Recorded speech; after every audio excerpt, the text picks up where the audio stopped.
말씀드리도록 하겠습니다. 수요 예배, 금요 예배에 있습니다. 많은 참석을 부탁드리도록 하겠습니다. 말씀 암송을 계속하고 있습니다. 아주 짧은 말씀으로 여러분에게 전하고 있으니까 그 말씀 항상 집에서 한 주에 하나씩 한 절씩만 외우시면 됩니다. 그것이 생활화되고 살아가는 능력이 될 줄 믿습니다. 관계 전도를 위해서 기도하시고 힘쓰시길 바랍니다. 그리고 유튜브에 우리 설교와 찬양이 다 나가고 있습니다. 시간 날 때마다 세상 음악보다는 우리 찬양이 낫고 세상 사람 아름다운 말보다는 하나님 말씀이 더 깊이 있고 아름다운 줄 믿습니다. 그래서 믿으시기 바랍니다. 박민자 성도의 치료를 부탁드리고 기도, 김춘자 집사님 어머님 조혜순 성도님을 위해서 기도해 주시길 부탁드립니다. 그리고 윤수환 형제 조성삼 권사님 아들 이영수 형제를 위해서도 기도 부탁드리도록 하겠습니다. 오늘 예배 참석하신 샬롬 트리오께 감사드립니다. 그리고 우리가 아직 이제 계속해서 지금 시스템이 업그레이드되고 모든 게 업그레이드되고 있습니다. 스피커도 새로 들어왔고 믹서기도 새로 들어와서 여러분의 귀가 그래도 좀 답답하지 않게 하려고 많이 애를 쓰고 있습니다. 이를 위해서 계속 기도해 주시길 부탁드리도록 하겠습니다. 오늘 하나님 주신 말씀 암송란 한번 보죠. 오늘 주신 말씀 암송란. 오늘 나눠진 용지에는 지지난주 거하고 지난주 거 두 개 있습니다. 이번 주 거는 다음 주에 이제 두 개 엮어서 또 내드릴 겁니다.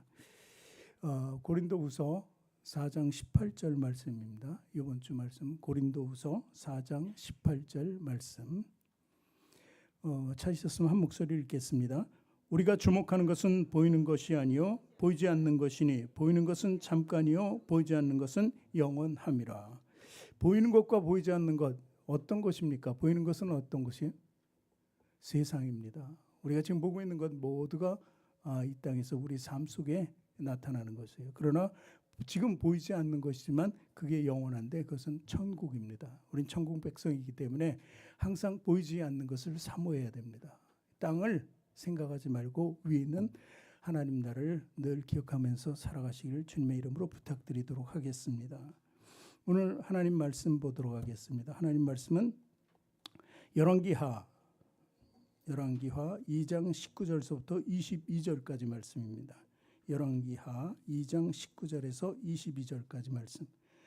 제가 가진 성경에 562쪽에 기록되어 있습니다. 구약 성경 562쪽에 기록되어 있는 열왕기하 2장 19절서부터 22절까지 말씀입니다.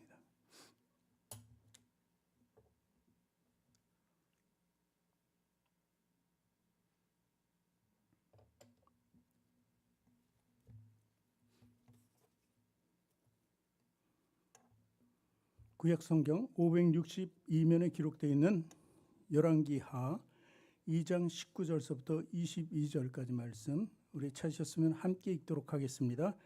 그 성읍 사람들이 엘리사에게 말하되 우리 주인에게서 보시는 바와 같이 이 성읍의 위치는 좋으나 물이 나쁨으로 토산이 익지 못하고 떨어지나이다.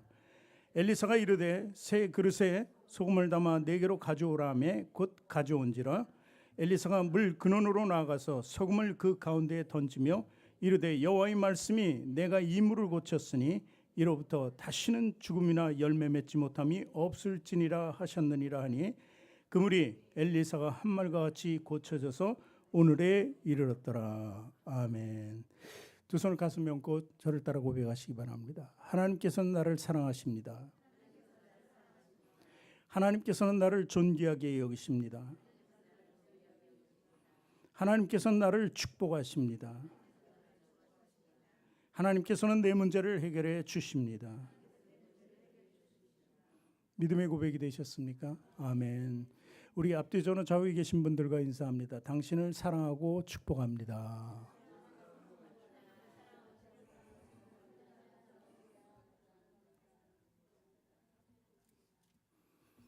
여러분 한 분 한 분을 사랑하고 축복합니다. 여러분이 이제 교회에 오면은 참 오는 이유 중에 가장 중요한 이유가 뭘까요? 선뜻 생각하기에는 가장 큰 이유는 구원받기 위해서 오는 겁니다. 구원받은 백성으로 하나님을 찬미하기 위해서 오는 거예요. 그게 이제 정답이지만 실제로 오는 목적이 다 들어있어요. 내 문제가 해결됐으면, 우리의 기도가 간절한 그 기도가 이루어졌으면, 이런 것 때문에 많이 교회에 나오기를 합니다. 그렇다면 이 시간에 여러분에게 하나님이 들어주실 소원, 하나님께 내 소원을 말하고 하나님께서 오늘 들어주신다면 과연 어떤 소원을 말할까요? 단 한 가지, 하나님께 내가 지금 고백하면 하나님께 들어주실 것이다. 그럼 어떤 고백을 하길 원해요? 그럼 각자 생각한 것이 있을 거 아니에요? 그럼 교회 나오는 목적이 분명해지는 것이죠. 경제적인 것을 요구하지 않을까요? 세상 사는데 물질이 있으면 참 풍요해가지고 있기만 하면은 헌금도 하고 나눠주기도 하고 내 마음대로 펑펑 쓰면서 살 텐데, 그렇지 못하니까 경제적인 것을 놓고 먼저 기도하지 않을까요? 아니면 건강이 안 좋은 분은 돈보다 건강이지 하고 건강을 위해서 기도할 거예요. 그렇지 않겠습니까? 또 가족과 가정의 축복을 위해서 기도하는 분들도 계실 거라는 거죠. 예를 들어서 솔로몬 같은 경우에는 구할 것을 하나님께 아뢰라고 했어요. 내가 들어주겠다고 했을 때 솔로몬은 무엇을 구했습니까? 지혜를 구했어요. 내 나라, 내 백성, 하나님 백성을 잘 살필 수 있도록 지혜를 달라고 이렇게 얘기했죠. 그런데 가장 중요한 것, 제가 예배 드리는 목적을 처음부터 얘기했잖아요. 왜 예배를 드리러 왔는가? 바로 우리 소원들은 거기 지금 내가 나이란 거, 지혜도 뭐 솔로몬의 지혜까지 다 나이래도 그것보다 우선되는 것이 무엇이냐면은 하나님의 뜻대로 사는 거예요. 하나님의 뜻을 구하는 거예요. 내 뜻이 아니라 하나님의 뜻대로 사는 것입니다.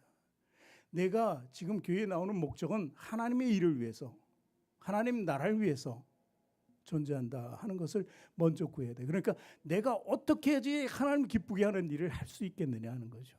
그것을 먼저 구해야 되는 게 정답이에요. 솔로몬은 지혜를 구했어요. 근데 지혜를 통해서 많은 축복, 세상에 이제 너 같은 이가 없겠다 하면서 모든 물질과 모든 권세와 능력을 다 줬습니다. 근데 그가 받지 못한 것이 무엇이냐면 성령을 받지 못했어요. 그래서 마지막에 정말 나라가 둘로 쪼개지는 아픔. 그래서 무엇보다도 성령을 구했어야 된다는 거예요. 지금 이 얘기는 여러분이 경제적인 것, 그리고 또 건강, 그리고 가정, 화목 이런 것들보다 먼저 앞설 수 있는 게 무엇이냐 하는 거예요. 그것이 바로 성령을 구해야 된다는 거예요. 하나님이 이를 구해야 된다는 거예요. 하나님이 이를 구하면 그에 따른 필요한 것은 모든 것을 하나님께서 알고 차고 넘치게 주신다는 것입니다. 그러니까 순서를 잘 정해야 돼. 이 순서가 뒤바뀌면은 내가 원하는 것을 받지 못할 경우가 많다는 것이죠. 하나님 기도에 응답하지 않을 때가 있다는 것을 이야기합니다. 이 말씀을 왜 드리냐면 오늘 본문을 보면 엘리사라는 사람이 등장하잖아요. 엘리사 선지자가 등장하는데 이 선지자는 하나님께 구할 것을 구했는데 무엇을 구했냐면 엘리야는 정말 능력의 선지자였습니다. 그는 죽지 않고 하늘나라를 올라간 사람이에요. 모세, 아브라함, 엘리야, 이는 아주 대단한 인물입니다. 이스라엘 역사 속에서 이처럼 위대한 사람은 없었어요. 근데 엘리야가 이제 자기는 하늘로 올라가면서 엘리사에게 네가 부탁할 것이 있으면 부탁을 해라. 내가 다 들어주겠다. 이제 그런 식으로 얘기한 거예요.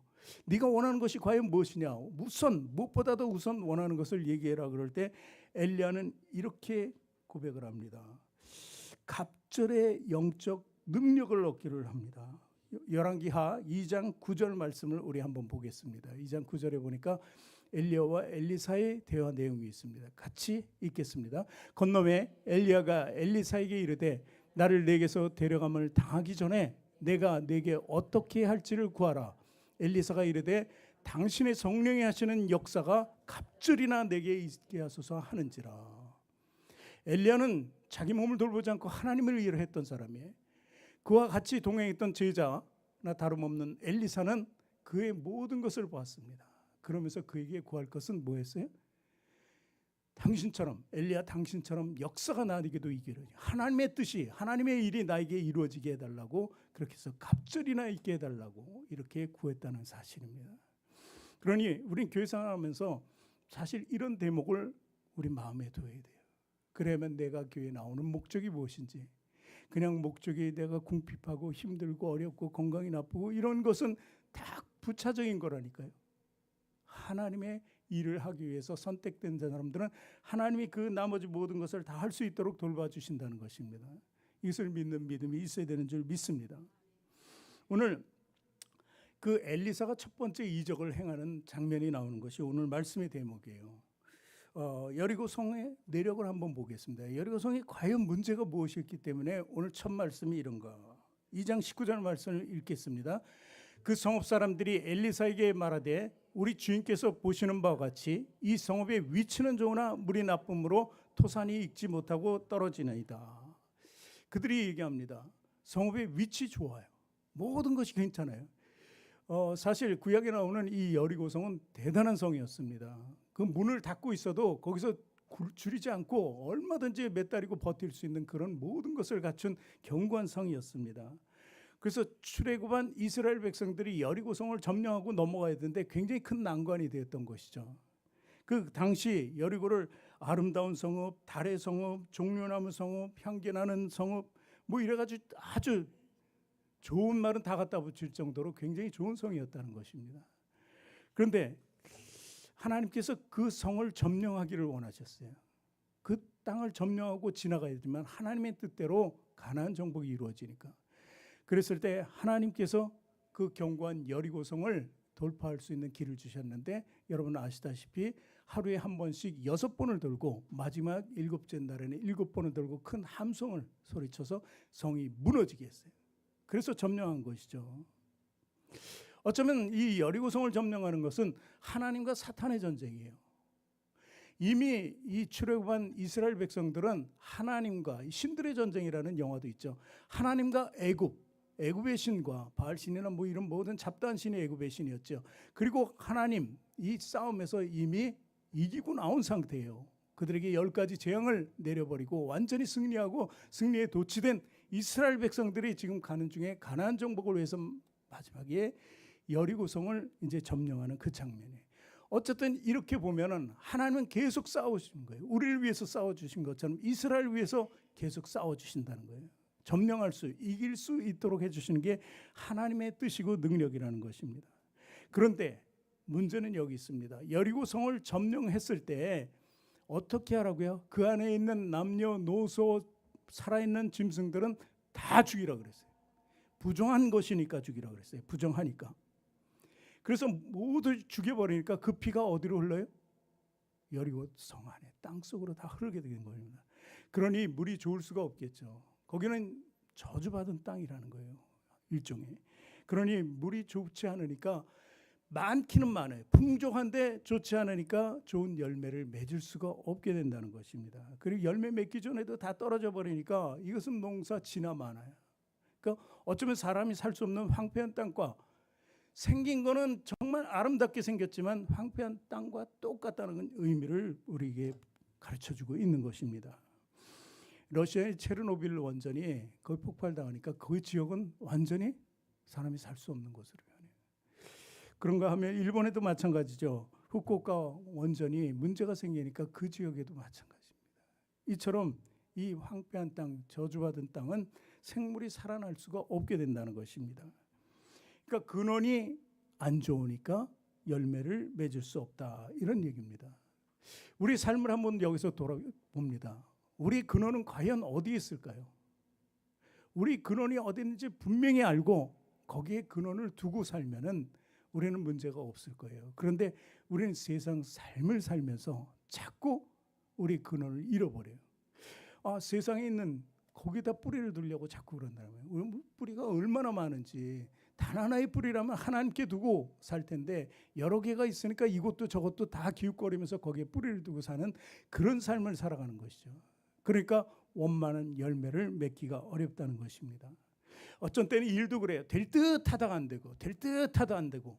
그런 이유가 어디 있냐면 이 근원이 우리 삶의 주인이신 하나님께 없기 때문에 그래요.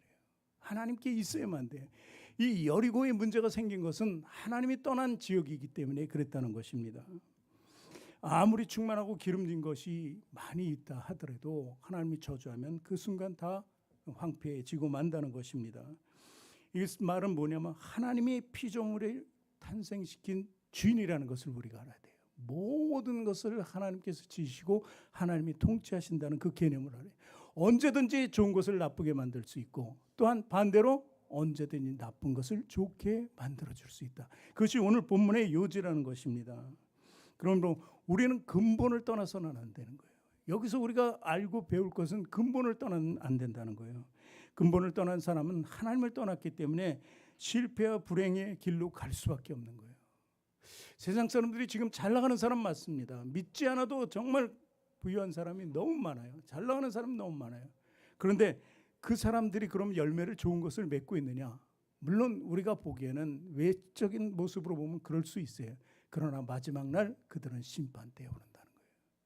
그러니까 결코 잠시 여기선 열매 맺은 듯하나 나중에 떨어져 버리고 마는 거예요. 그래서 천국을 가지 못하게 된다는 것입니다. 그러니까 세상 사람들은 우리가 부러워할 일이 없습니다. 하나님께서는 우리 근본을 바로잡기 위해서 우리 또한 세상 사람들과 똑같은 사람이고 그런 사람이었습니다. 그런데 그 근본을 바로잡기 위해서 예수님을 이 땅에 보내신 거예요. 그래서 예수님이 십자가를 바라보고 그걸 믿는 자들마다 어떻게 다 근본인 하나님께 뿌리를 두고 살 수 있게 됐다는 것입니다. 그래서 근본은 뿌리, 그리고 포도나무, 나무 자체는 예수 그리스도예요. 우리는 가지이고, 그래서 열매를 맺고자 하면은 그 근원이 제대로 돼 있어야 한다는 사실입니다.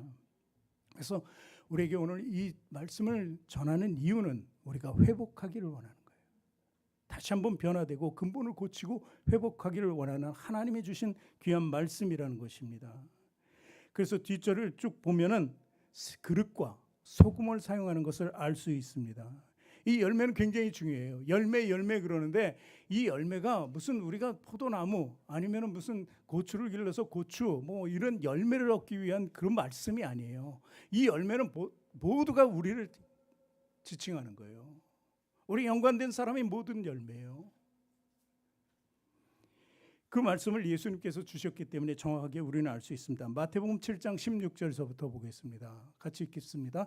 그들의 열매로 그들을 알지니 가시나무에서 포도를 또는 엉겅퀴에서 무화과를 따겠느냐. 17절 이와 같이 좋은 나무마다 아름다운 열매를 맺고 못된 나무가 나쁜 열매를 맺나니. 18절 좋은 나무가 나쁜 열매를 맺을 수 없고 못된 나무가 아름다운 열매를 맺을 수 없느니라. 19절 아름다운 열매를 맺지 않은 나무마다 찍혀 불에 던져지니라. 여기서 이 열매는 뭐예요? 바로 모든 사람들을 얘기하는 거예요. 저와 여러분을 포함한 모든 사람들이 열매라는 거예요. 그래서 근본이 나쁘고 제대로 되어 있지 않으면 절대 열매 맺는 삶을, 내가 원하는 열매 맺는 삶을 살 수 없게 된다는 것입니다. 그래서 이 열매 생각하면서 근원을 어디에다 둬야지 될까 하는 것을 반드시 기억하시길 주님의 이름으로 부탁드립니다. 두 번째로 보면 새 그릇은 무엇을 의미하느냐? 변화된 마음을 상징합니다. 새 그릇으로 우리는 변화를 받아야 된다는 거예요. 오늘 본문 20절 말씀 읽겠습니다. 엘리사가 이르되 새 그릇에 소금을 담아 내게로 가져오라 하매 곧 가져온지라. 여기서 첫 번째로 등장하는 것이 새 그릇입니다. 엘리사는 자기가 원하는 갑절의 능력을 원했잖아요. 다른 거 다 필요 없고요. 나는 뭐 좋은 여자, 뭐 돈 이런 거 다 필요 없고 오직 하나님의 일을 갑절로 잘할 수 있는 능력을 달라고 했을 때, 자, 하나님께서 바로 그 능력을 주신 거예요. 그러니까 엘리사가 이르되 새 그릇에 소금을 담아 내게로 가져오라고 이 여리고 사람에게 이야기합니다. 이것은 물의 근원이 잘못된 것을 엘리사가 알고 그것을 고쳐주기 위한 방법을 제시한 것입니다. 예수님도 마찬가지. 예수님께서도 항상 새 것을 원하셨어요. 새 것. 그리고 새 것을 어떻게 잘 간직하려면 또 그 새 것이 필요한 거예요. 그래서 우리가 변화된 마음, 변화된 영성은 바로 새 것에 있다는 거예요. 기준이 새 것이 아니면 안 된다는 거예요. 마가복음 2장 22절 보면은 예수님께서 이렇게 말씀하셨어요. 새 포도주를 낡은 가죽 부대에 넣는 자가 없나니 만일 그렇게 하면 새 포도주가 부대를 터뜨려 포도주와 부대를 버리게 되리라. 오직 새 포도주는 새 부대에 넣느니라 하시니라. 우리가 새로워진다는 건 전적인 변화를 얘기하는 거예요. 뭐 반쯤 변하고 이런 것이 아닙니다. 완전한 변화가 되어야 된다는 것입니다. 새 포도주를 낡은 부대에 넣지 않는 이유, 예전에는 그렇죠. 염소나 이런 거 가죽을 동물의 가죽으로 부대를 만들었잖아요. 그러니까 그게 포도주가 들어가서 발효하면은 낡아져서 나중에 찢어지게 됩니다. 한 번 쓰고 버려야 되는데 거기다 새 포도주를 또 달면서 발효시키려고 그러면 그때는 터지고 만다는 거예요. 그러니까 새 포도주를 어디에 담아요?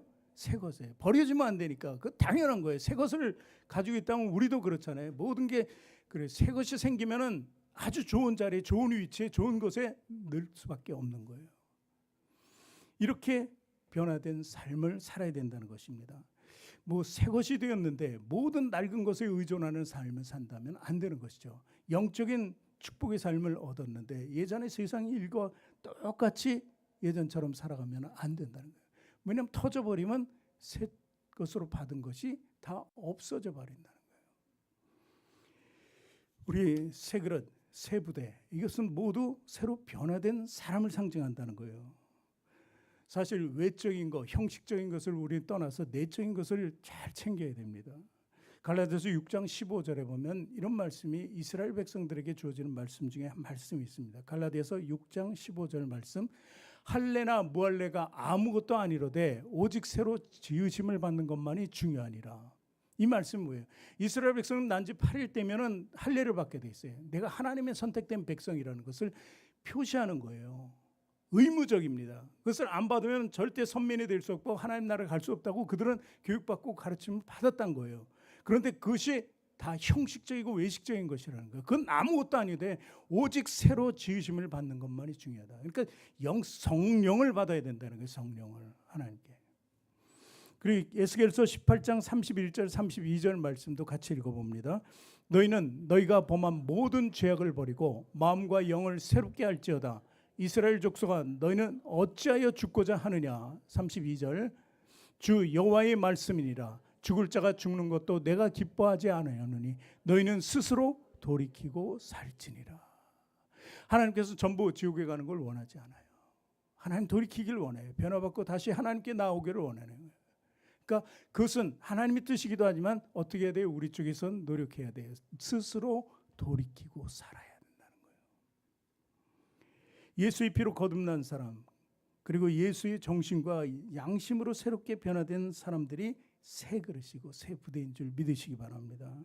그래서 우리가 잘 아는 말씀 있잖아요. 고린도후서 5장 17절에 어떻게 기록되어 있어요? 그런 즉 누구든지 그리스도 안에 있으면 새로운 피조물이라. 이전 것은 지나갔으니 보라 새 것이 되었도다. 이렇게 우리는 이 말씀을 나의 말씀이다. 나의 지금 상태이다. 내가 조금만 지나면 헛된 망상을 가지고 세상 쪽으로 빠진단 말이에요. 좀 힘든 일 있으면 또 빠지게 될 수밖에 없어요. 그럴 때마다 이렇게 고백해야 돼요.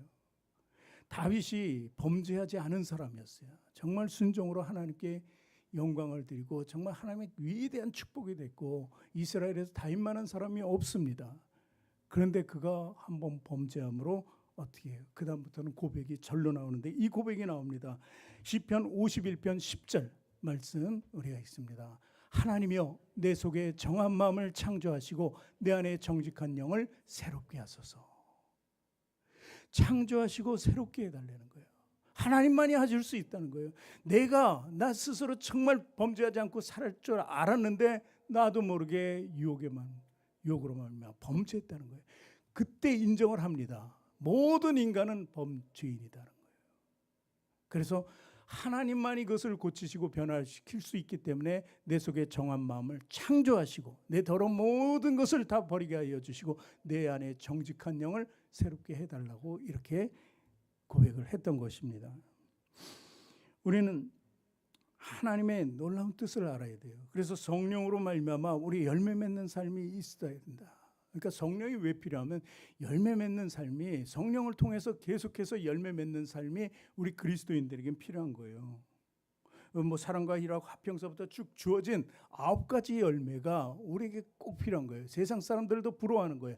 그 열매는 성령이 아니고는 맺지를 못해요. 그러니까 하나님의 뜻이 아니고는 맺지 못해요. 예수 그리스도를 믿지 않고는 맺을 수 없는 것이 바로 성령의 열매인 것입니다.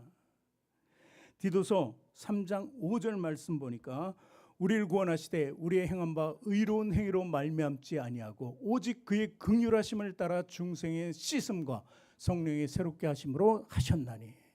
우리 스스로는 안 된다는 거예요. 다윗의 고백처럼 난 평생 죄를 짓지 않고 살겠다고 했지만 그것은 허무맹랑한 자기 생각뿐이었습니다. 오직 주님이 아니시면 안 된다는 고백을 하는 거예요. 여러분, 하나님께서는 우리 한 사람 한 사람을 만나 주시면서 우리 새로운 그릇을 창조하신 거예요. 그래서 하나님 마음껏 하나님 마음대로 이 사람 저 사람을 다 각양의 은사를 줘서 쓰게 합니다. 그래서 예레미야서 18장 6절 보니까 그런 말씀이 기록되어 있어요. 여호와의 말씀이니라 이스라엘 족속아 이 토기장이가 하는 것 같이 내가 능히 너희에게 행하지 못하겠느냐. 이스라엘 족속아 진흙이 토기장의 손에 있음 같이 너희가 내 손에 있느니라. 그러면서 뭐 어떤 거예요? 모든 만드는 그릇이 하나님의 손에 의해서 파생되는 거예요. 다 만들어지는 거예요. 예를 들어서 어떤 그릇은 밥을 담을 수 있고 어떤 것은 또 국을 담을 수 있고 어떤 반찬을 담을 수 있는 것, 이런 용도별로 하나님께서 다 만들어 주신 거예요. 그래서 우리가 믿음 안에서 잘 생각하면 나의 은사는 무엇인가, 그래서 발굴해야 돼. 발견해야지 그 은사대로 우리가 교회에서 사용되고 그 모든 사람들이 합력하여 정말 선을 이루게 된다는 것입니다. 우리 하나하나 한 사람의 은사 하나만 있어도 정말 소중한 거예요. 하나님이 주셨기 때문에 소중하다는 것입니다. 우리가 그릇이 되면 하나님께서 거기에 채워준다는 거예요. 하나님께서 놀랍도록 채워주는 거예요. 우린 빈 그릇 같지만 우리는 하나님이 채워주시는 놀라운 축복의 역사를 경험하게 되는 것입니다. 하나님이 원하시면, 주님이 원하시면 될 수 있다는 거예요. 예수님이 오병이의 이적을 일으켰어요. 막 설교를 한참 듣다 보니까 시간이 넘어갔어요. 점심시간이 지났는데 다 배가 고프죠.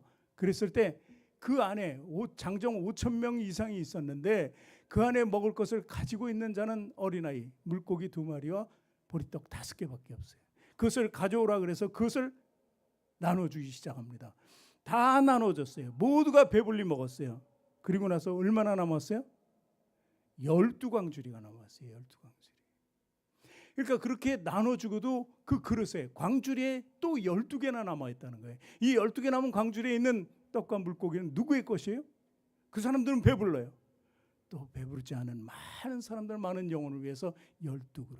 그러니까 혹자는 12제자니까 하나씩 들고 나가서 사명을 감당해야 된다는 말도 있지만 어쨌든 그릇이 있고 바구니가 있으면 거기에는 하나님께서 채워주신다는 거예요. 놀라운 축복으로 채워준다는 거예요. 그 축복이 나를 위한 축복이 아니라 하나님 나라를 위한, 하나님 뜻을 위한 축복인 것을 믿으시기 바랍니다. 그래서 내가 가지고 있으면 안 돼요.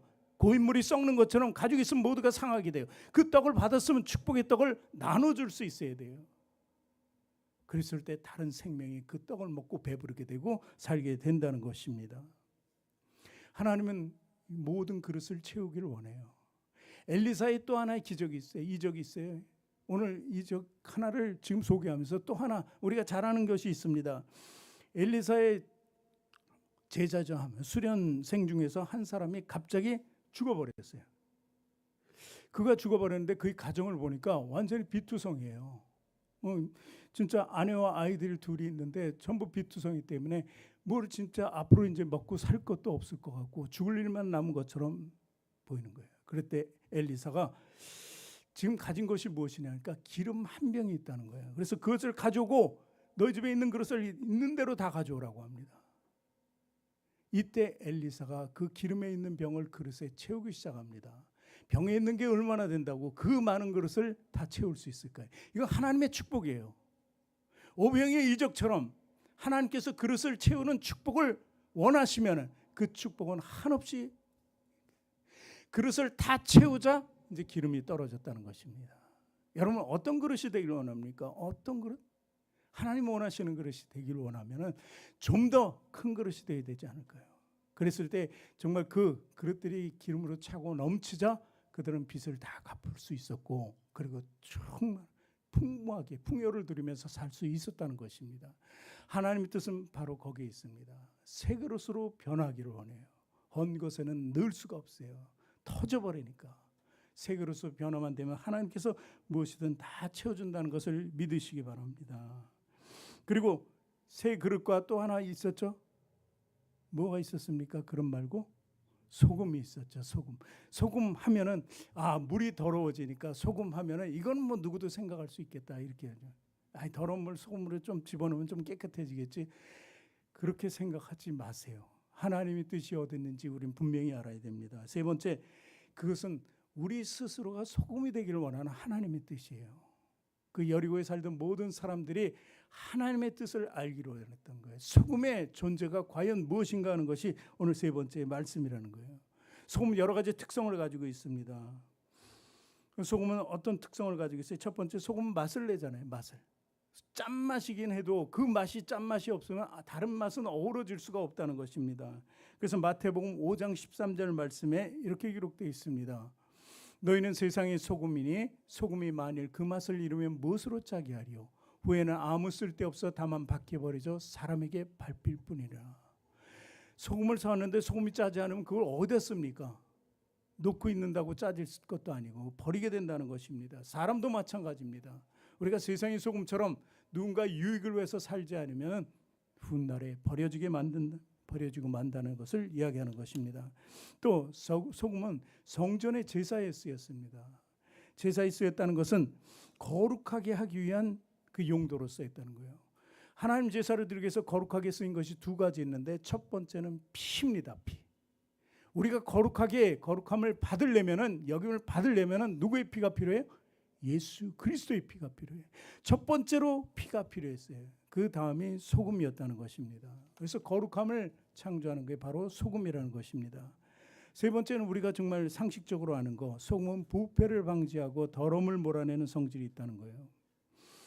사우나를 가면은, 저는 사우나 여탕은 못 가봤어요. 남탕만 가봤는데, 근데 남탕에 가보면은 거기 치약이 있어요. 거기 소금이 있어요. 굵은 소금하고 두 가지를 딱 놔요. 여탕도 그렇습니까? 그럼 이제 오늘 처음 알았네. 안 물어봐가지고 몰랐는데, 그 소금은 무슨 용도예요? 몸에 바르라고 하는 게 아니잖아요. 예전에 소금 가지고 다 이를 닦았잖아요. 그 소금을 한 움큼 쥐고 손가락으로 안에 넣어서 막 이렇게 닦았어요. 그게 깨끗하게. 그게 개운한 거예요. 그래서 소금이 있는 것처럼 소금은 깨끗이 하는 성질이 있다는 거예요. 부패하지 않도록, 냄새 나지 않도록 해줬다는 것입니다. 그래서 예수 그리스도를 믿는 사람이 이 소금이 된다는 것은 부패되지 않아야 되기 때문에, 항상 새 것처럼 있어야 되기 때문에, 절대 썩지 않게 만들어줘야 되기 때문에 소금이 필요하다는 것입니다. 그리고 또 소금은 생명을 소생시키는 특징이 있습니다. 여러분 몸이 아프면 뭘 맞아요? 처음에 입원하면은 링거, 교통사고 나서 얼마 전에 입원하신 분들이 계신데, 그분들 들어가면은 링거를 무조건 맞아요. 기본이 3병, 3일은 맞아야 된다 그래. 그 링거가 생명이 있습니다, 사실. 그 링거는 포도당 5%밖에 안 돼. 근데 요새는 영양제를 거기다 막 넣어가지고 같이 맞게 하는데, 거기에 사실 소금이 또 들어가 있습니다. 소금이 없으면은 그 링거도 오래가지 못하고 변하기 때문에 그렇다는 것이죠. 근데 가장 중요한 거, 소금의 역할은 화목을 뜻합니다. 화목. 이 화목이라는 게 무엇일까요? 이 소금이 들어가면, 우리 배추 한번 연상해 보세요. 배추가 아주 뻣뻣하잖아요. 딱딱한데 소금이 들어가면 어떻게 해요? 절여져 가지고 부들부들해지죠. 부들부들해져요. 우리 삶도 그렇습니다. 주님께서 우리의 마음이 굳은 것을 아시고 굳은 것을 제하라고 했어요. 이 소금의 삶은 바로 나의 굳은 것을 풀어준다는 것입니다. 이 풀어준다는 것은 화목으로 나가는 길을 열어주는 거예요. 김치가 뻣뻣하면 아무런 양념도 들어올 수가 없어요. 근데 절여버리면은 이 양념 저 양념 다 들어가서 그렇게 맛있게 되는 거예요. 맛있게 못 만드는 사람들이 희한한 거지만 어쨌든 잘 모든 것을 조합하면 정말 맛있게 되는 거예요. 그래서 손맛이라 그래가지고 그걸 양을 착착착착 잘하는 분들이 있더라고요. 그럼 정말 맛있는 거예요. 근데 거기에 처음에 이 소금의 역할이 굉장히 중요하다는 것입니다. 그 마가복음 9장 50절에 이런 말씀이 있습니다. 소금은 좋은 것이로되 만일 소금이 그 맛을 잃으면, 읽었나요? 무엇으로 이를 짜게 하리요? 너희 속에 소금을 두고 서로 화목하라 하시니라. 소금은 화목의 역할을 한다는 것입니다. 하나님이 예수 그리스도를 이 땅에 보내신 이유는 무엇입니까? 우리와 하나님 관계가 단절되어 있었어요. 절대 함께할 수 있었어요. 죄 때문에 함께할 수가 없었다는 것입니다. 그런데 예수 그리스도를 이 땅에 보내서 화목케 하셨습니다. 그래서 우리는 지성소로 하나님께로 나갈 수 있는 길을 얻었다는 거예요.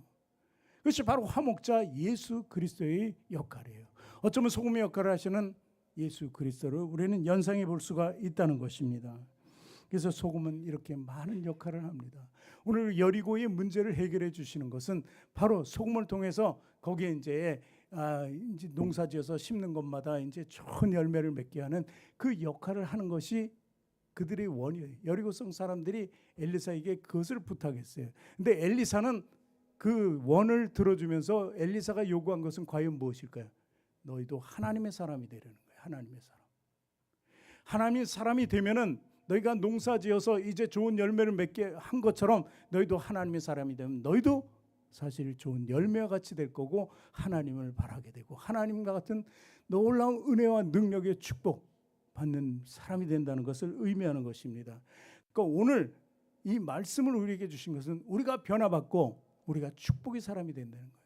새 그릇으로 변화하고 또 소금의 역할을 감당할 수 있는 우리가 되어야 돼요.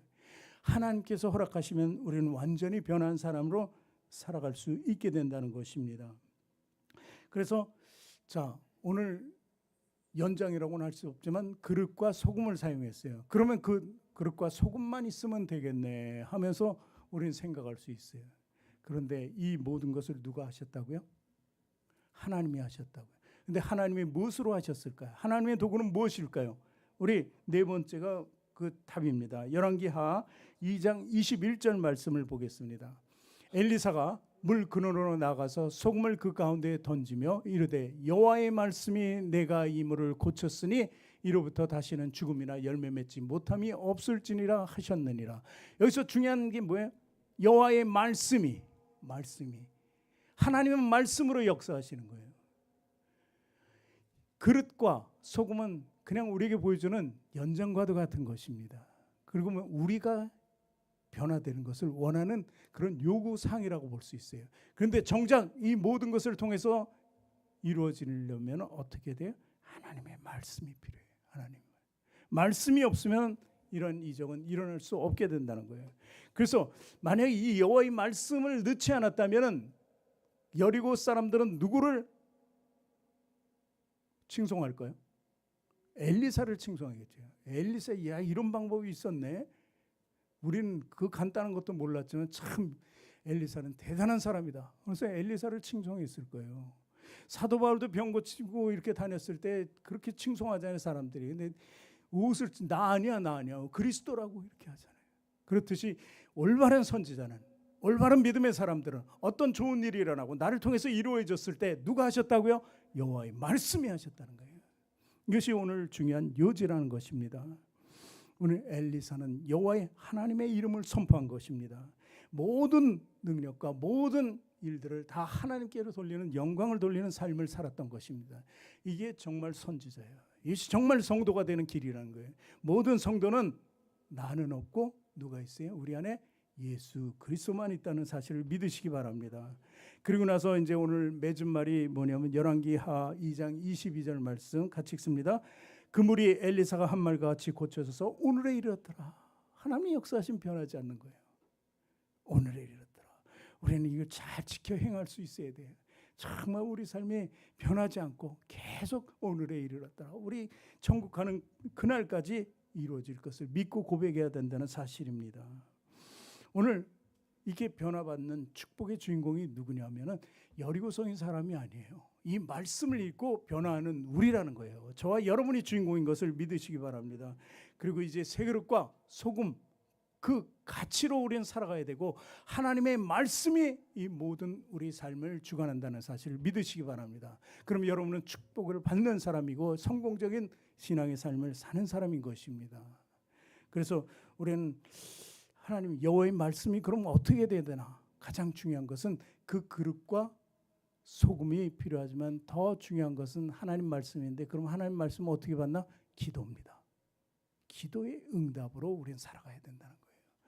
하나님 말씀으로 변화를 얻고자 하는 사람은 늘 기도 속에 살고, 그리고 오늘날까지 이르렀다면서 계속 유지가 되기 위해서는 말씀을 받을 만한 기도를 끝이지 말아야 된다는 것입니다.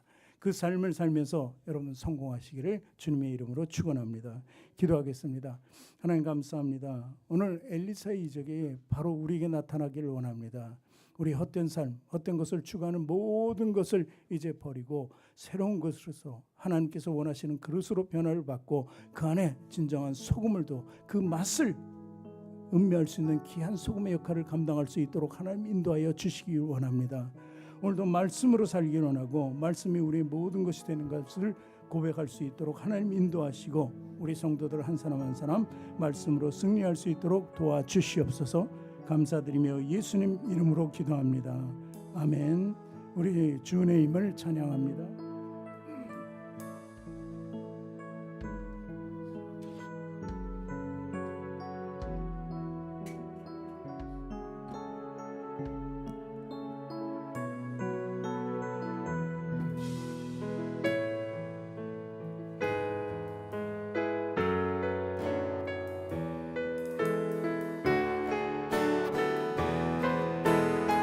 주 나의 모습 보내 주 나의 모습 보내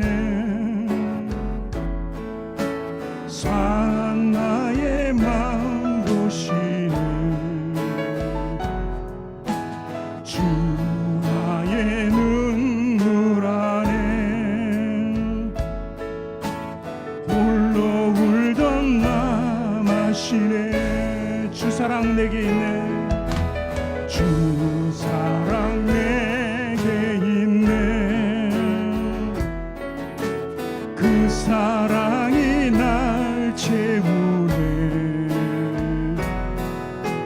주 은혜 내게 있네 그 은혜로 날 세우네 세상 소망 다 사라져가고 주의 사랑은 끝이 없으니 살아가는 이 모든 순간이 주의 힘을 나는 세상 소망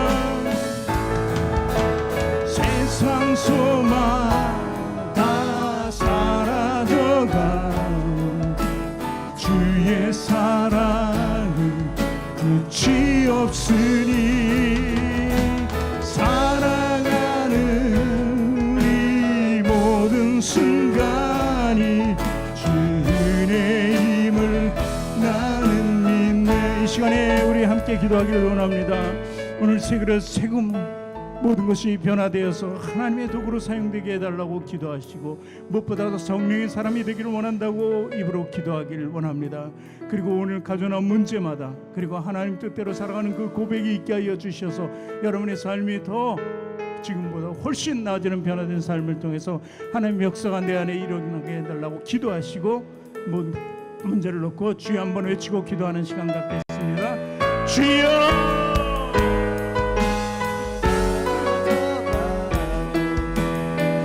하신 하나님 아버지 은혜와 사랑 감사드립니다. 하나님 오늘도 우리 안에 계셔서 주님의 그 신역사의 일을 일어나게 하여 주시고 우리가 정말 살아가는 이유를 알게 하여 주시고 우리의 전쟁함을 가지고 하나님의 끝없는 삶 가운데 있게 하여 주시옵소서. 하나님은 우리를 위해 모든 것을 예배하고 준비하신 줄 믿습니다. 우리 믿음으로 하나님께 고백하며 기도하며 나가게 하여 주셔서 하나님 말씀으로 축복받는 귀한 은혜의 자리 있게 도와주시옵소서. 또한 아버지 하나님 오늘도 문제를 가지고 나왔습니다. 하나님 연약하고 정말 보잘것없고 작은 자를 하나님 기억하여 주시옵소서. 무엇이든 내 뜻대로 살아가려는 그 죄된 속성을 버리고 오직 주님께 매달려 기도하게 하여 주시옵소서. 더 큰 것을 원하지 않고 하나님의 사람으로 하나님의 뜻을 구하는 기도를 하게 하여 주시옵시고 하나님께서 나를 사용하신 목적을 분명히 살아갈 수 있도록 하나님 인도하여 주시옵소서. 나의 나된 것을 다 버리고 십자가를 지는 삶을 지고 나가기를 원합니다. 우리에게 십자가의 풍성한 은혜가 있게 하여 주시고 하나님 사람으로 살아갈 때마다 아버지의 찬이된 것을 아버지의 상속자 된 것을 기뻐하며 살아가게 하여 주시고 이 땅의 것을 보지 않고 오직 하늘의 것을 보고 살아가는 우리 모두가 되게 하여 주시옵소서. 그래서 모든 것이 주 은혜를 깨닫게 하시고 주 은혜가 없이는 아무것도 없는 것을 고백하게 하여 주시고 오늘도 이 인생 하나님께 간구하면서 주 은혜를 간구하는 자가 되게 하여 도와주시옵소서. 하나님 역사하여 주시옵소서. 하나님 인도하여 주시옵소서.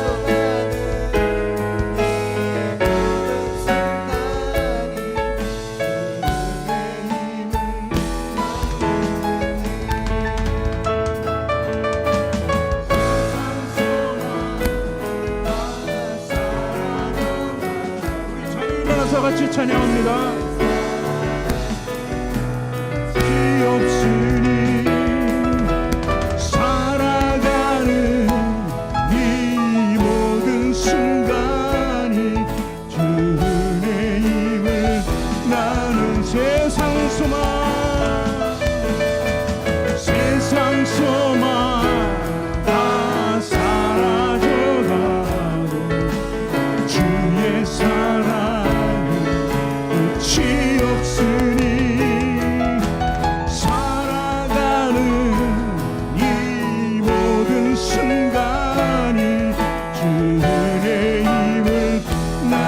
다시 한번 고백합니다. 세상 소망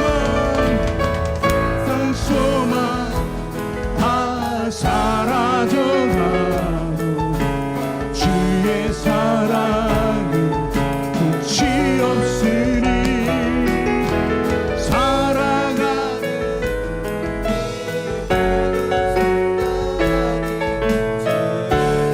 힘을 다시 한번 고백합니다. 세상 소망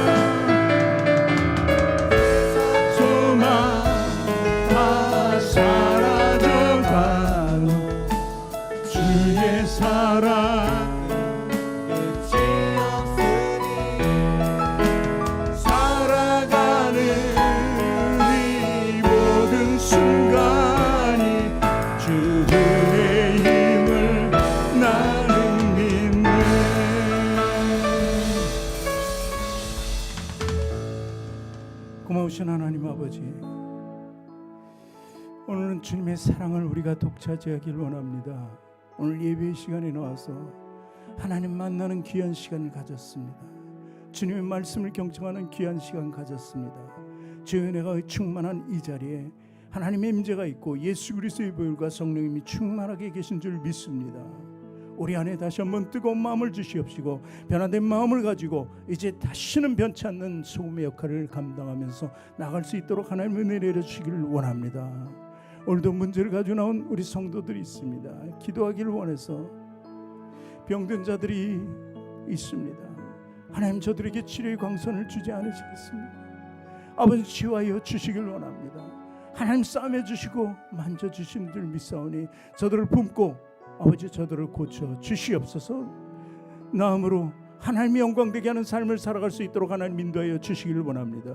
우리에게 남은 능력이 없습니다. 그래서 이 그리스도가 이 땅에 오셔서 그리스도의 능력을 주셨습니다. 피의 권세를 주셨고 예수 그리스도의 이름을 주셨습니다. 그 이름을 믿는 자마다 다 구원받고 모든 것이 치유됨을 믿습니다. 그래서 우리 해야 하는 모든 악의 무리들이 떠나가게 하여 주시옵소서. 귀신이 떠나가게 하여 주시옵소서. 사단이 떠나가게 하여 주시옵소서. 마귀도 떠나가게 하여 주시옵소서. 병을 주는 귀신도 떠나가게 하여 주시옵소서. 내 마음속에 어떤 생각을 주는 그 귀신도 떠나가게 하여 주시옵소서. 오직 하나님의 영으로 가득하게 하여 주셔서 우리가 주의 사람으로 이 귀한 은혜의 열매를 맺으면서 살아가게 해주시고 하나님 마음껏 찬양하며 나갈 수 있도록 하여 주시옵소서. 또한 우리의 삶을 풍요하게 만들어 주시옵소서. 말씀으로 풍요하게 해주셔서 그의 부차적인 모든 것도 다 풍요하게 하여 주셔서 이젠 꾸지 않고 나눠줄 수 있는 삶을 살아가는 우리 모두가 되게 도와 주시옵소서. 아름다운 손길로 드린 예물마다 하나님 축복하여 주시고 축사하여 주시길 원합니다. 저들의 11조가 늘어나게 하여 주시고 저들의 삶에 필요한 모든 도구가 넘치도록 채워지게 하여 주시옵소서. 그래서 하나님이 기쁘게 늘 찬미하며 하나님의 일을 감당할 수 있도록 부족하지 않도록 하나님 인도하여 주시옵소서. 쓰는 곳마다 하나님의 은혜가 나타나게 하여 주시고 그 은혜의 풍성함이 우리 교회와 우리 주변 이웃을 다 덮는 놀라운 은혜의 역사가 일어나게 도와 주시옵소서. 이제는 우리 구주 예수 그리스도의 크신 은혜와 하나님의 지극하신 사랑과 성령님의 내주교통 인도 역사 운행 통행하심이 오늘 모여서 예배드리는 모든 성도들 머리 위에와 사업장과 직장과 가정과 자녀와 학업 위에 지금부터 영원토록 함께 하시기를 간절히 축원하옵나이다. 아멘.